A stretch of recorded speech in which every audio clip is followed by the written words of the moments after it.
What if all these fights actually happened? And now, ladies and gentlemen, live from the Mandalay Bay Resort and Casino, it's going to be a true fight. It's showtime! Hey guys, welcome back to another video. My name's Chiquilin, and today on Chiquilin Talks Boxing, we are discussing the fights that never happened and the fights that we could have possibly seen.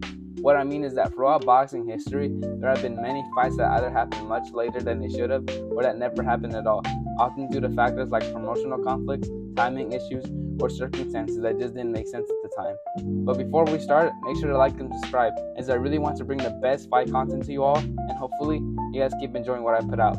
So let's get started.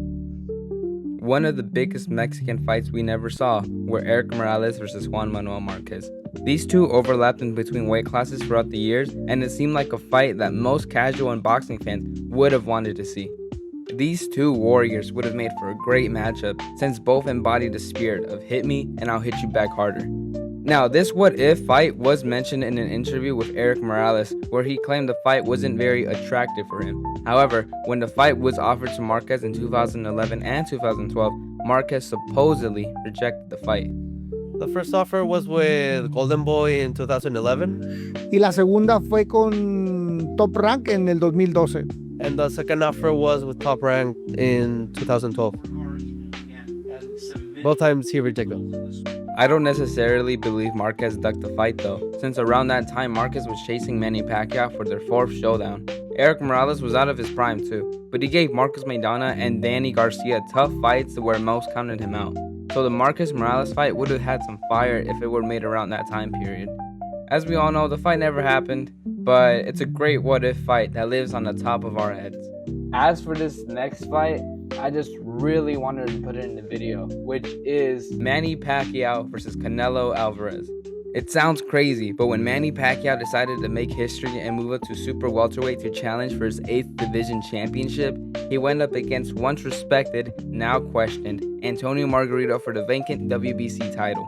As we all know, Pacquiao dominated the fight, giving Antonio Margarito more than he can handle, and what most would say was his last prime performance of his career, as he not only fought the perfect fight, but gave Margarito a broken orbital bone. Manny Pacquiao was now the first and only 8th division champion, a record that will probably never be broken. However, there was the number one contender for Pacquiao's WBC title, that being none other than Canelo Alvarez. But according to Pacquiao and his promoter Bob Arum, Manny never had intention of defending the title, only vacating it 3 months later.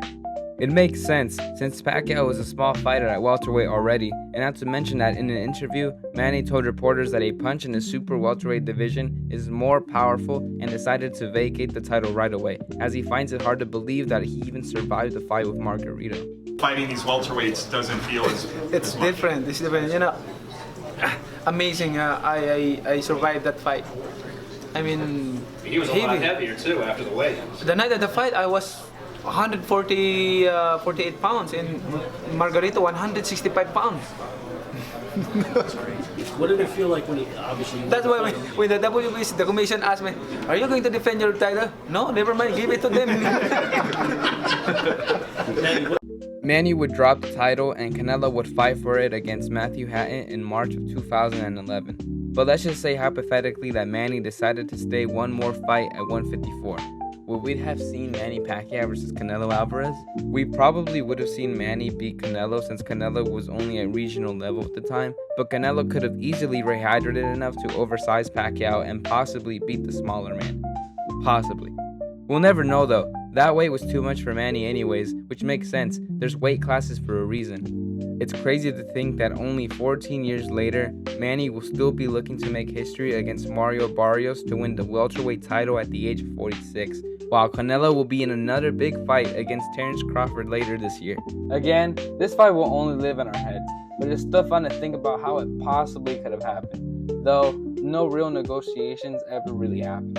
Another fight that could have been was Floyd Mayweather versus previously mentioned Antonio Margarito, a great fight that was robbed of us boxing fans. Out of all the fights previously mentioned, this fight was the most likely and closest to be made.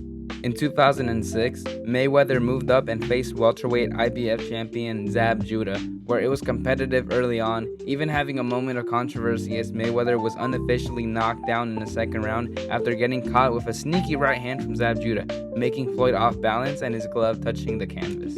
Floyd persevered though, and after a low blow that caused a huge fight in the ring in the 10th round, Floyd closed strong and won by a clear, unanimous decision. The only fight left to make after this one was the Antonio Margarito fight, where many thought that Margarito had the tools to possibly beat Floyd.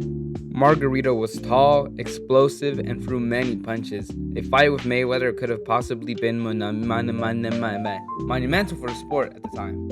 An offer was later made for this fight, where Bob Arum offered Mayweather $8 million to fight Margarito, but Mayweather turned it down and bought out his contract instead. As I said before, this fight was probably one of the more likely fights to happen than the ones I mentioned in this video, but we'll never know for sure. Floyd didn't want the fight, and it's just something that lives on the top of our heads. But to this day, I still see many people talking about this fight and how it would have gone a couple years ago. In the long run, it seemed to serve Mayweather well though, as he made big money fighting Oscar de la Hoya, which was the richest boxing event in history at the time, and eventually giving us the long-awaited Manny Pacquiao fight, which failed to meet fans' expectations, but broke records as it was the highest pay-per-view ever sold. As for Antonio Margarito, he went on to defeat Miguel Cotto in a very grueling fight, but was found guilty of loading his gloves with plaster of Paris after the late Nazim Richardson noticed a hard substance on the hand wraps of Antonio Margarito. Margarito's hands would be rewrapped, but then he would be knocked out by Shane Mosley in the 9th round. To make matters worse, Margarito's boxing license was revoked by the California Athletic Commission and was banned from fighting for 16 months. Though we may never know how a fight between Mayweather and Margarito might have gone, it's interesting to know that this fight was close to becoming a reality. It's also hard to tell if Margarito was even cheating throughout this time, but it's still fun to think about. And it's one of those fights that, again, is a what if on the top of our heads. So there you have it. Those are all the fights that could have been. It's very fun to know that boxing's history could have changed so much if it weren't for these fights. But anyways, guys, that's it for today. Let me know what other fights I missed, and if you want to see another video just like this. I know I did miss some other fights, but I just wanted to get a video out this week. But I hope you guys enjoyed, and I hope to see you guys later in another video of Chiquilin Talks Boxing. Make sure to follow my Twitter at JJJBoxing, and I'll see you guys later.